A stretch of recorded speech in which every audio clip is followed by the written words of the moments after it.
That doesn't happen. Because I know me, I know my model, and I know that what I'm doing will repeat.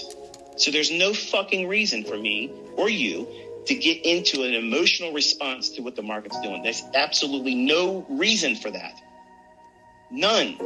Because as soon as you do that, as soon as you do it, you have now recorded in the annals of history in terms of you as a trader internally, that's a bad experience. And you're going to do everything in your power to avoid that again. That means what? Pushing the button. You're going to, man, I don't want to take another loss today. I'm down 5% because I didn't listen to sound logic and say 2 losers and stop. So I'm managing at my best. These are the things I've thought about this over the holiday break. How am I going to manage all of you? How am I going to manage all your personality flaws and characters that are impulsive?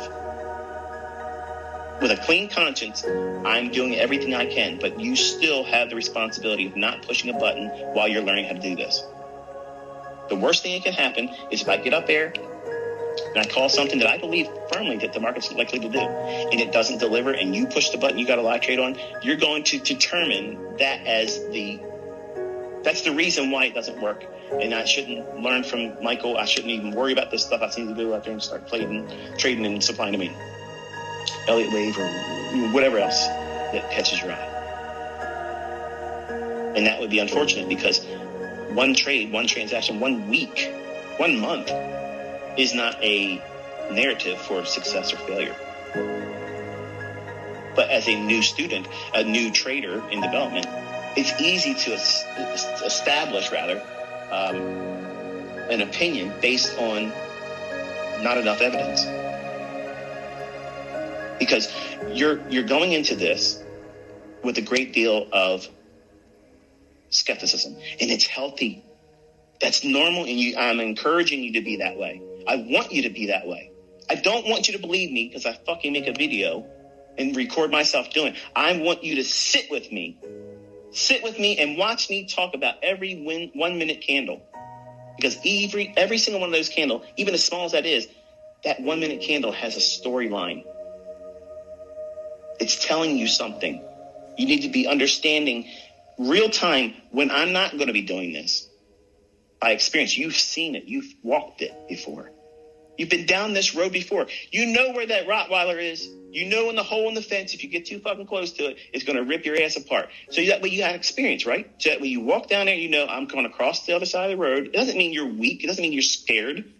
This means that's stupid. I'm not walking over here and tearing up this fucking nice shirt I'm wearing. I'm not tearing up my clothes. I'm not getting all tore up. That's experience. But some of you just want to walk down the road and get your ass tore up and say, yeah, I did it too, ICT. You know, look at like the scene from Jaws. Everybody's showing their scars. Or this is the wound I got. Well, look at this one. I got one better than that. Trying to keep up with the Joneses. Fuck the Joneses. Carl Jones is the person you're trying to avoid. You don't want to be friends with him. If there's a Carl Jones listening, it's just fictional. It's just for comedic relief here.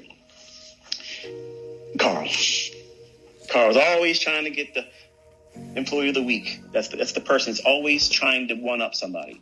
Okay, that's the person you don't want to be in trading. The guy that does something better, the guy that knows something more, has more experience, has this. You don't want to do that.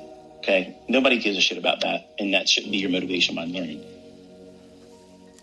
So I'm managing all these types of things that I've had endured over the years as a mentor, and I'm forcing all of you to look at one market. And I know that it's going to alienate some of you.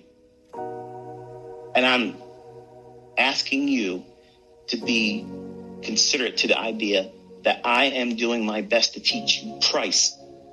The things that I'm going to show you in this one market, they occur in Forex. So if you're only going to be a Forex trader and you can't trade futures, that's fine. This stuff works there too. If Bob Ross was painting on somebody else's canvas with somebody else's brushes, he'd still be able to paint the way he can paint. I'm teaching you how to paint in these charts. That way you can see these things pan out and work with them. It matters not what the instrument is. Some of you may like, well, I'm going to be trading crypto and I'm going to be using it. Okay, I'm not co-signing that. But if that's where you're going with it, that's on you. I don't have any experience in it. That's why I don't talk about crypto. That's why I don't trade it. I'm never, ever going to get out there on a live stream and say, this is what, no, I'm not doing that. That's not my forte. My forte is futures. That's where I started, 1992.